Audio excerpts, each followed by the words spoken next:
Bienvenidos a Caminantes Camino.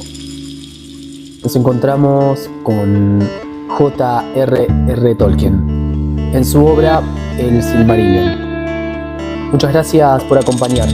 No olvides colaborar con el canal. Es importante para seguir creciendo. Abrimos página en Valakenta. Historia de los Valar y los Maiar, según el saber de los Eldar. En el principio Eru, el único, que en la lengua élfica es llamado Ilúvatar, hizo a los Ainur de su pensamiento, y ellos hicieron una gran música delante de él. En esta música empezó el mundo, porque Ilúvatar hizo visible el canto de los Ainur, y ellos lo contemplaron como una luz en la oscuridad. Y muchos de entre ellos se enamoraron de la belleza y la historia del mundo, que vieron comenzar y desarrollarse como en una visión. Por tanto, Ilúvatar dio ser a esta visión y la puso en medio del vacío. Y el fuego secreto fue enviado para que ardiera en el corazón del mundo, y se lo llamó Ea. Entonces aquellos de entre los Ainur que así lo deseaban, se levantaron y entraron en el mundo en el principio del tiempo, y era su misión acabarlo, y trabajar para que la visión se cumpliese. Largo tiempo trabajaron en las regiones de Ea, de una vastedad inconcebible para los elfos y los hombres, hasta que en el tiempo señalado se hizo Arda, el reino de la tierra. Entonces se vistieron con las galas de la tierra, y allí descendieron y moraron. De los Valar. A los grandes de entre estos espíritus los elfos llaman Valar, los poderes de Arda, y los hombres con frecuencia los han llamado dioses. Los señores de Valar son 7, y los Valier, las reinas de los Valar, son 7 también. Estos eran sus nombres en la lengua élfica tal como se la hablaba en Valinor, aunque tienen otros nombres en el habla de los elfos de la Tierra Media, y muchos variados entre los hombres. Los nombres de los señores son estos, en debido orden: Manwë, Ulmo, Aule, Orme, Mandos, Lórien y Tulkas. Y los nombres de las reinas son Barda, Yavanna, Niena, Vaire, Vana y Nessa. Malcor ya no se cuenta entre los Valar, y su nombre no se pronuncia en la tierra. Manwë y Melkor eran hermanos en el pensamiento de Ilúvatar. El más poderoso de los Ainur que descendieron al mundo era en un principio Melkor, pero Manwë es el más caro al corazón de Ilúvatar y el que comprende mejor sus propósitos. Se los designó para ser en la plenitud de los tiempos el primero de todos los reyes, señor del reino de Arda y regidor de todo lo que allí habita. En Arda su deleite son los vientos y las nubes y todas las regiones del aire, desde las alturas hasta los abismos, desde los confines superiores del velo de Arda hasta las brisas que soplan en la hierba. Lo llaman Súlimo, señor del aliento de Arda. Ama a todas las aves veloces de alas vigorosas, y ellas vienen y van de acuerdo con lo que él ordene. Con Manwë habita Barda, la dama de las estrellas, que conoce todas las regiones de Ea. Demasiado grande es la belleza de Barda para que se la declare en palabras de los hombres o de los elfos, pues la luz de Ilúvatar vive aún en su rostro. En la luz están el poder y la alegría de Barda. Desde las profundidades de Ea acudió en ayuda de Manwë, porque a Melkor lo conoció antes de la ejecución de la música, lo rechazó, y él la odió y la temió más que a todos los otros hechos por Eru. Manwë y Barda rara vez se separan y permanecen en Valinor. Los palacios se alzan sobre las nieves eternas en Oyolose, la más alta torre de Taniquetil, la más elevada de todas las montañas de la tierra. Cuando Manwë asciende allí a su trono y mira enfrente, si Barda está a su lado, ve más lejos que otra mirada alguna, a través de la niebla y a través de la oscuridad, y sobre las aguas del mar. Y si Manwë está junto a ella, Barda oye más claramente que todos los otros oídos el sonido de las voces que claman de este a oeste, desde las colinas y los valles, y desde los sitios oscuros que Melkor ha hecho en la tierra. De todos los grandes que moran en este mundo, a Barda es a quien reverencian y aman los elfos. La llaman Eibereth, e invocan su nombre desde las sombras de la Tierra Media, y la ensalzan en cantos cuando las estrellas aparecen. Ulmo es el señor de las aguas. Está solo. No habita mucho tiempo en parte alguna, sino que se traslada a su antojo por las aguas profundas, alrededor de la tierra o debajo de la tierra. Sigue en poder a Manwë, y antes de que Valinor fuera hecha, era el más próximo a él en amistad. Pero después, raras veces asistía a los consejos de los Valar, a menos que se debatieran muy grandes asuntos, porque tiene siempre presente a toda Arda y no necesita lugar de descanso. Además, no le agrada andar sobre la tierra y rara vez viste un cuerpo, a la manera de sus pares. Cuando los hijos de Eru llegaban a verlo, sentían un gran terror, pues la aparición del Rey del Mar era terrible, como una ola gigantesca que avanza hacia la tierra, con un yelmo oscuro de cresta espumosa y una cota de malla que resplandece, pasando del color plata a unas sombras verdes. Altas son las trompetas de Manwë, pero la voz de Ulmo es profunda como los abismos del océano que solo él ha visto. No obstante, Ulmo ama tanto a los elfos como a los hombres y nunca los abandona, ni aun cuando soportan la ira de los Valar. A veces llega invisible a las costas de la Tierra Media o sube tierra adentro por los brazos de mar, y allí hace música con los grandes cuernos, los Ulumuri, de conchas blancas labradas, y aquellos a quienes llega esa música la escuchan desde entonces y para siempre en el corazón. La nostalgia del mar ya nunca los abandona. Pero Ulmo habla sobre todo a los que moran en la Tierra Media, con voces que se oyen solo como música del agua, porque todos los mares, los ríos y las fuentes le están sometidos. De modo que los elfos dicen que el espíritu de Ulmo corre por todas las venas del mundo.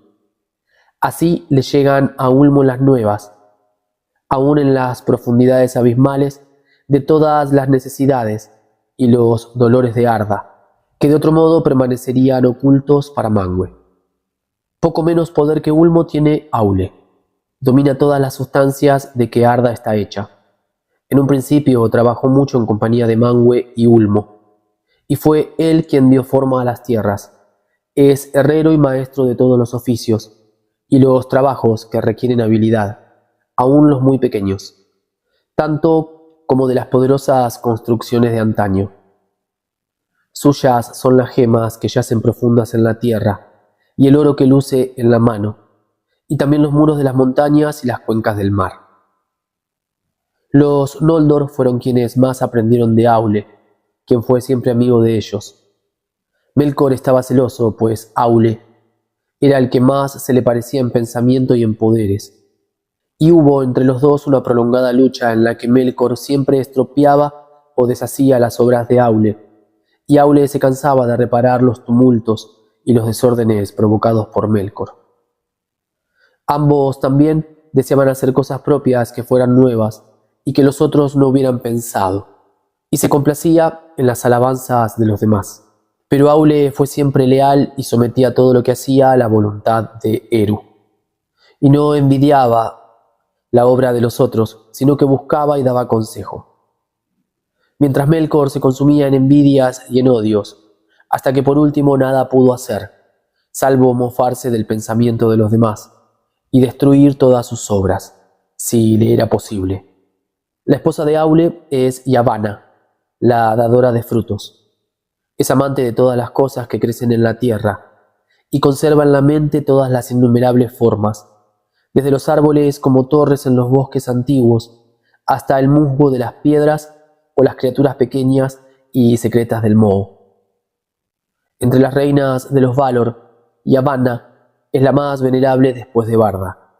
En forma de mujer es alta y viste de verde, pero a veces asume otras formas. Hay quienes la han visto erguida como un árbol bajo el cielo, coronada por el sol. Y de todas las ramas se derramaba un rocío dorado sobre la tierra estéril que de pronto verdeaba con el trigo. Pero las raíces del árbol llegaban a las aguas de Ulmo y los vientos de Manwë hablaban en sus hojas. En la lengua Eldarin la llaman Kementari, reina de la tierra. Los Feanturi, los amos de los espíritus, son hermanos y con mucha frecuencia responden a los nombres de Mandos y Lórien. Sin embargo, estos son los nombres de los sitios en que habitan, y ellos en verdad se llaman Namo e Irmo. Namo, el mayor, habita en Mandos, en el oeste de Valinor. Es el guardián de las casas de los muertos, y convoca a los espíritus de quienes tuvieron una muerte violenta. No olvida nada, y conoce todas las cosas que serán, excepto aquellas que aún dependen de la libertad de Ilúvatar. Es el juez de los Valar, pero condena y enjuicia solo por orden de Manwë. Vaire, la tejedora, es su esposa, que teje todas las cosas que han sido alguna vez en el tiempo en tramas de historias, y las estancias de Mandos, más amplias a medida que transcurren las edades, se adornan con ellas. Irmo, el menor, es el patrono de las visiones y los sueños. Los jardines de Irmo se encuentran en Lórien, en la tierra de los Valar, y es el más hermoso de todos los lugares del mundo, habitado por muchos espíritus. Esté la gentil, curadora de las heridas, es su esposa. Gris es su vestido, y reposo es su don. No camina durante el día, pero duerme en una isla en el lago de Lorelin, sombreado de árboles. Las fuentes de Irmo y Esté calman la sed de todos los que moran en Valinor, y a menudo los mismos Valar acuden a Lórien y encuentran allí reposo y alivio de la carga de Arda. Más poderosa que Esté es Nienna, hermana de los Feanturi. Vive sola, está familiarizada con el dolor y llora todas las heridas que ha sufrido Arda por obra de Melkor. Tan grande era su pena mientras la música se desplegaba, que su canto se convirtió en lamento mucho antes del fin, y los sonidos de duelo se confundieron con los temas del mundo, antes que éste empezase. Pero ella no llora por sí misma, y quienes la escuchan aprenden a tener piedad y firmeza en la esperanza. Los palacios de Nienna se alzan al oeste del oeste, en los límites del mundo, y ella rara vez viene a la ciudad de Valimar, donde todo es regocijo. Visita sobre todo los palacios de Mandos, que están cerca de los suyos, y todos los que la esperan en Mandos claman por ella, pues fortalece los espíritus y convierte el dolor en sabiduría. Las ventanas de su casa miran hacia afuera desde los muros del mundo. El más grande en fuerza y en proezas es Tulkas, a quien llaman Astaldo, el valiente. Fue el último en llegar a Arda para ayudar a los Valar en las primeras batallas contra Melkor. Ama la lucha y los torneos de fuerza, y no monta a caballo, pues corre más rápidamente que todas las criaturas que andan a pie, y no conoce la fatiga. Tiene el pelo y la barba dorados, y la piel rojiza. Sus armas son las manos.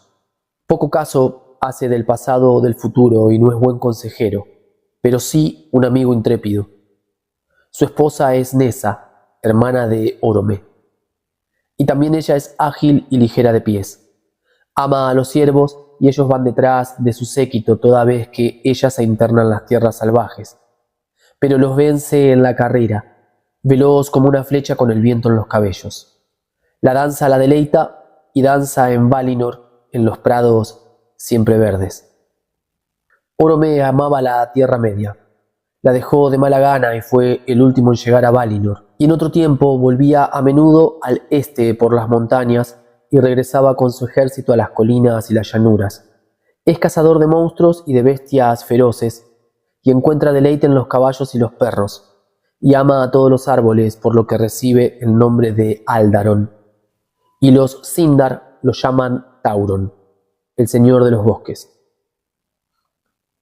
Naar es el nombre de su caballo, blanco al sol y de plata refulgente por la noche. El gran cuerno que lleva consigo se llama Valároma, y el sonido de este cuerno es como el ascenso del sol envuelto en una luz escarlata o el rayo que atraviesa las nubes. Por sobre todos los cuernos de su ejército se oyó a Valároma en los bosques que Yavanna hizo crecer en Valinor, pues allí preparaba Orome a gente y a bestias para perseguir a las criaturas malignas de Melkor. La esposa de Orome es Vana, la siempre joven, hermana menor de Yavanna. Las flores brotan cuando ella pasa y se abre cuando ella las mira, y todos los pájaros cantan cuando ella se acerca. Estos son los nombres de los Valar y las Valier, y aquí se cuenta brevemente qué aspecto tenían, tal como los Eldar los contemplaron en Aman. Pero aunque las formas en que se manifestaron a los hijos de Ilúvatar parecieran hermosas y nobles, no eran sino un velo que ocultaba su hermosura y su poder. Y si poco se dice aquí de todo lo que una vez supieron los Eldar, no es nada en comparación con lo que ellos son en verdad, pues se remontan a regiones y edades que nuestro pensamiento no alcanza. Entre ellos, 9 eran los más poderosos y venerables, pero uno fue eliminado y quedaron 8, los Aratar, los principales de Arda. Manwë y Barda, Ulmo, Yavanna y Aule, Mandos, Niena y Orome. Aunque Manwë es el rey y responsable de la lealtad de todos a Eru, son pares en majestad y sobrepasan sin comparación a todos los demás, Valar o Maiar, o a cualquier otro enviado por Ilúvatar a Aea. De los Maiar. Con los Valar vinieron otros espíritus que fueron también antes que el mundo, del mismo orden de los Valar, pero de menor jerarquía. Son estos los Maiar, el pueblo sometido a los Valar y sus servidores y asistentes. El número de estos espíritus no es conocido de los elfos y pocos tienen nombre en las lenguas de los hijos de Ilúvatar. Aunque no ha sido así en Aman, en la Tierra Media los Maiar rara vez se han aparecido en forma visible a los elfos y los hombres. Principales entre los Maiar de Valinor cuyos nombres se recuerdan en las historias de los días antiguos son Limaré, doncella de Barda, y Eonwë, el portador del estandarte y el heraldo de Manwë, con un poder en el manejo de las armas que nadie sobrepasa en Arda. Pero de todos los Maiar, Ose y Ulinen son los más conocidos de los hijos de Ilúvatar. Ose es vasallo de Ulmo y amo de los mares que bañan las costas de la Tierra Media. No desciende a las profundidades, pero ama las costas y las islas y se regocija con los vientos de Manwë. Se deleita en las tormentas y se ríe en medio del rugir de las olas. Su esposa es Ulinen, la señora de los mares, cuyos cabellos se esparcen por todas las aguas bajo el cielo. Ama a todas las criaturas que habitan en las corrientes salinas y todas las algas que crecen allí. A ella claman los marineros porque puede tender la calma sobre las olas, restringiendo el frenesí salvaje de Ose. Los Númenóreanos vivieron largo tiempo bajo la protección de Ulinen y la tuvieron en igual reverencia que a los Valar. Melkor odiaba el mar, pues no podía someterlo. Se dice que mientras hacían a Arda intentó ganarse la lealtad de Ose, prometiéndole todo el reino y el poder de Ulmo, si lo servía. Así fue que mucho tiempo atrás hubo grandes tumultos en el mar que llevaron ruina a las tierras. Pero Ulinen, por ruego de Aule, disuadió a Ose y lo condujo ante Ulmo. Y fue perdonado y volvió a su servicio y le fue fiel, la mayoría de las veces, porque nunca perdió del todo el gusto por la violencia y a veces mostraba una furiosa terquedad, aún sin el consentimiento de Ulmo, su señor. Por tanto, los que habitan junto al mar o se trasladan en embarcaciones suelen amarlo, pero no confían en él. Melian era el nombre de una Maiar que servía a Vana y a Esté. Vivió largo tiempo en Lórien, donde cuidaba de los árboles que florecen en los jardines de Irmo. antes de que ella se trasladara a la Tierra Media. Los ruiseñores cantaban a su alrededor donde quiera que ella fuese. El más sabio de entre los Maiar era Olorin. También él vivía en Lorien, pero sus caminos lo llevaban a menudo a casa de Niena, y de ella aprendía la piedad y la paciencia. De Melian mucho se dice en el Quenta Silmarillion, pero de Olorin nada cuenta este relato, porque aunque amaba a los elfos, andaba entre ellos invisible o con la forma de un elfo, y ellos desconocían el porqué de aquellas hermosas visiones o la impronta de sabiduría que él les ponía en el corazón. Más tarde fue amigo de todos los hijos de Ilúvatar y compadeció sus sufrimientos, y quienes lo escuchaban despertaban de la desesperación y apartaban las aprensiones sombrías. De los enemigos. Último de todos se inscribe el nombre de Melkor, el que se alza en poder, pero ha perdido ese nombre a causa de sus propias faltas, y los Noldor, que de entre los elfos son los que más han sufrido su malicia, nunca lo pronuncian, y lo llaman en cambio Morgoth, el enemigo oscuro del mundo. Gran poder le concedió Ilúvatar y fue coevo de Manwë. De los poderes y el conocimiento de todos los otros Valar tenía él una parte, pero los volcó a propósitos malvados y prodigó su fuerza en violencia y tiranía. Porque codiciaba a Arda y a todo lo que había en ella, deseando el reinado de Manwë y tener dominio sobre los reinos de sus pares. Desde los días de esplendor llegó por arrogancia a despreciar a todos los seres, con excepción de él mismo, espíritu estéril e implacable. Cambió el conocimiento de artes sutiles para acomodar torcidamente a su propia voluntad todo lo que deseaba, hasta convertirse en un embustero que no conocía la vergüenza. Empezó con el deseo de la luz, pero cuando no pudo tenerla solo para él, descendió por el fuego y la ira a una gran hoguera que ardía allá abajo, en la oscuridad. Y fue la oscuridad lo que él más utilizó para obrar maldades en Arda, e hizo que la gente de Arda tuviese miedo de todas las criaturas vivientes. Sin embargo, tan grande era el poder de su levantamiento que, en edades olvidadas, contendía con Manwë y todos los Valar, y por largos años tuvo a Arda sometida en la mayor parte de las regiones de la tierra. Pero no estaba solo, porque de entre los Maiar muchos se sintieron atraídos por el esplendor de Melkor en los días de su grandeza, y permanecieron junto a él hasta el descenso a la oscuridad, y después corrompió a otros y los atrajo, con mentiras y regalos traicioneros. Terribles entre ellos eran los Valaraucar, los azotes de fuego que en la Tierra Media recibían el nombre de Balrogs, demonios de terror. Entre sus servidores con nombre, el más grande fue ese espíritu a quien los Eldar llamaron Sauron, o Gorthaur, el cruel. Se lo contó al principio entre los Maiar de Aule, y fue siempre una figura poderosa en las tradiciones de ese pueblo.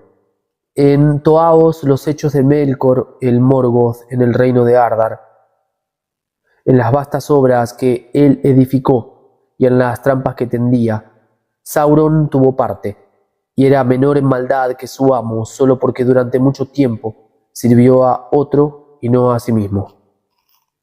Pero en años posteriores se levantó como una sombra de Morgoth y como un fantasma de su malicia, y anduvo tras él por el mismo ruinoso sendero que descendía al vacío. Aquí concluye el Valaquenta.